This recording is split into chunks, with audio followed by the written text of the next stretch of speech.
Muito obrigada, Geraldo, pela sua fala. Muito pertinente também. Aliás, a de todos vocês, né?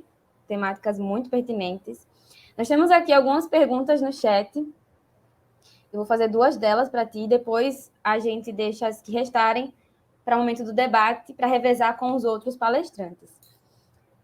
Aqui o Arthur Grupilo pergunta o seguinte: Geraldo, nesse contexto, você acha que também os idosos são capazes de revolta, mesmo que às vezes confusa, como recusa de se vacinar ou adesão ao bolsonarismo?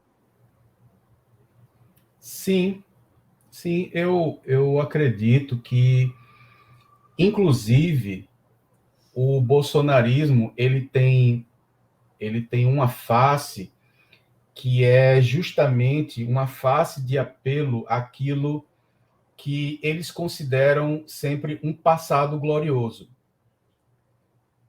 Então, nessa ausência, nessa falta de, digamos, de lugar na sociedade, também por esse motivo, algumas pessoas mais velhas, mais idosas, a gente observa isso, eles se apegam a esse aspecto do passado, que a gente sabe que é falso, que é ideológico, mas que eles se sentem contemplados a isso. Por exemplo, em falas muito comuns, né, do bolsonarismo, que a gente escuta do tipo a moral de antigamente, ao respeito de antigamente, né? Claro que um antigamente muito idealizado, muito florido, que não foi exatamente assim como eles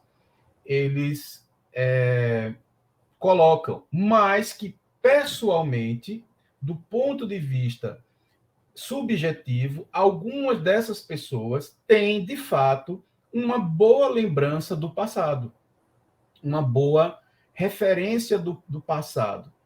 Então, se o presente está complicado para essas pessoas, se o presente é tão angustiante, tão agressivo do ponto de vista subjetivo, mas considerando também as questões da idade, ele se apega a este passado, que subjetivamente pode de fato ter sido bom para ele. Olha, eu conheço muitas pessoas da minha convivência muito próxima que falam do tempo da ditadura militar com muita nostalgia. Mas não é porque a ditadura militar foi boa, é porque ela era adolescente ou criança na época. Então, ela associa a adolescência e a infância dela à época da ditadura, como se uma coisa tivesse a ver com a outra. Então, quando eu era no tempo da ditadura foi muito bom, mas ela está falando da adolescência dela, que teria ocorrido com ou sem ditadura, que poderia ter sido boa ou ruim sem ditadura. Então, sim, acredito que é uma revolta também das pessoas mais velhas de quererem resgatar algo que eles associam à história, mas que, na verdade, eles estão querendo resgatar algo de si mesmo que se perdeu no passado. Uma felicidade passada. Infelizmente, politicamente falando, a gente não pode concordar com isso. A gente não pode aceitar. Mas há de se compreender que existe esse aspecto. Isso aí, muito obrigada. A Mariana coloca aqui, Geraldo, uma pergunta muito boa. A reação comum do indivíduo ao notar que a realidade virtual nada tem a ver com a real seria a negação pela via da positividade tóxica? Olhe, eu vou dizer uma coisa. Eu tô bastante identificado com o meu próprio texto, no sentido de que eu já estou ficando para trás em algumas questões. Por exemplo, positividade tóxica, eu não sei o que é. Se eu der uma resposta, eu estou supondo que eu sei o que significa positividade tóxica. É um termo que eu juro que eu desconheço.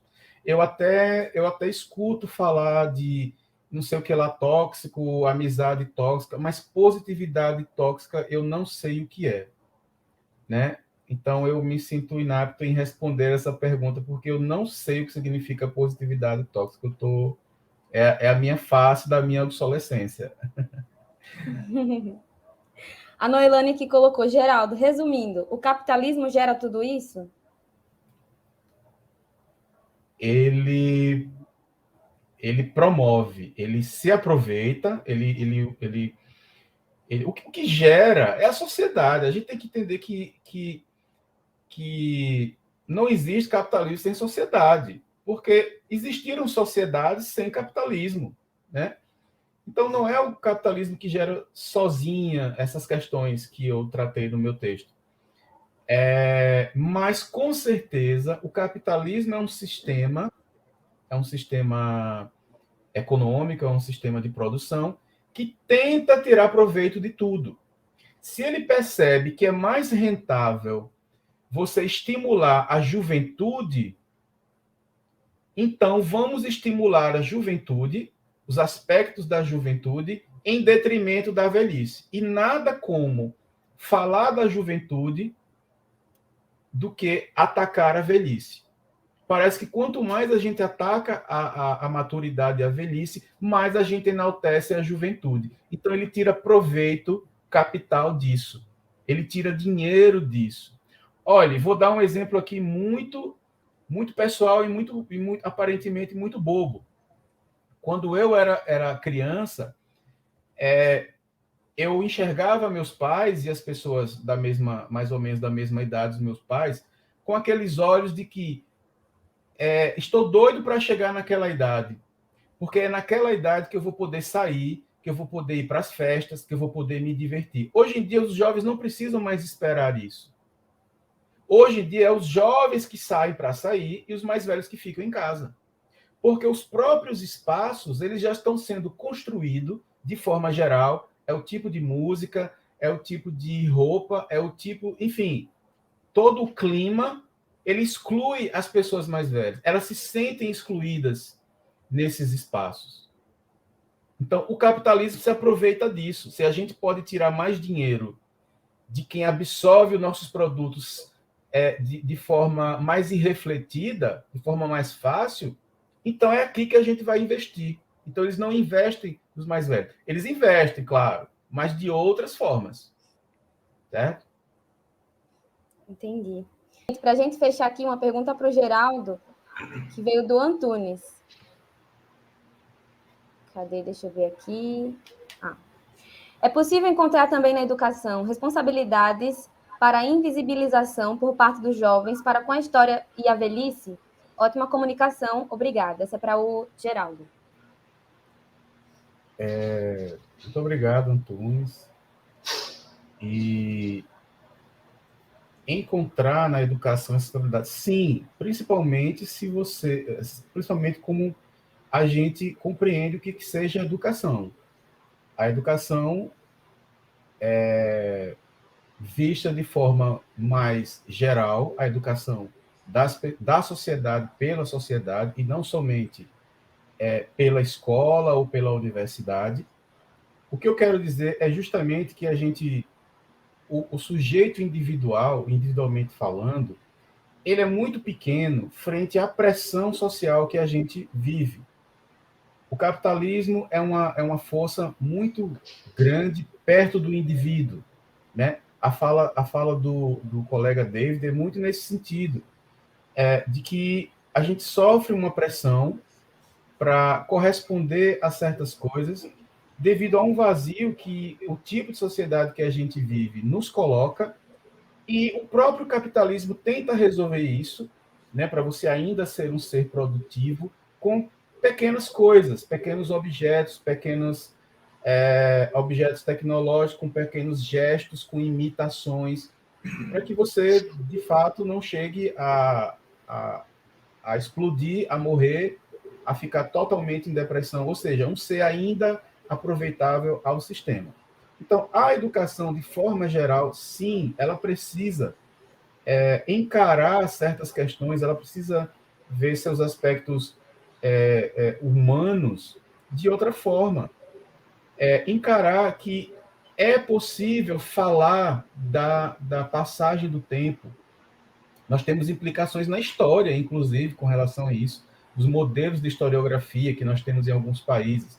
É possível nós falarmos sobre a velhice, é possível que nós encaremos com mais normalidade a morte, falarmos da morte e não esconder para debaixo do tapete. Então, eu acho que a educação, vista de forma geral, tem que olhar esses aspectos, né? Vou dar um exemplo muito singular aqui. A última vez que eu fui a um velório, estava todo mundo de branco, estava tudo florido, né? Tipo assim, ali é feito para se falar de tudo ou se pensar em tudo, menos na morte, mas você está num velório, o velório só existe por causa de uma morte. Então, são esses aspectos que a gente vai aceitando aos poucos no nosso dia a dia, e a gente não reflete sobre, a gente não critica sobre. Então, sim, é um aspecto que a educação, por meio do que é positivo na tradição, dizer, não, nós não aceitamos isso. Você, enquanto sistema, não pode me impor certas coisas que têm a ver com a minha subjetividade, que tem a ver com a minha tradição de forma geral. É essa a questão. Muito obrigada, Geraldo. E, Gente, desculpe, quanto à positividade tóxica, né, eu peço desculpa, mas eu acho que o Davi respondeu muito bem ao questionamento da colega que foi a Mariana, né, a Mariana Dias. Eu acho que o Davi respondeu muito bem a questão dela, que eu não poderia responder. muito bem.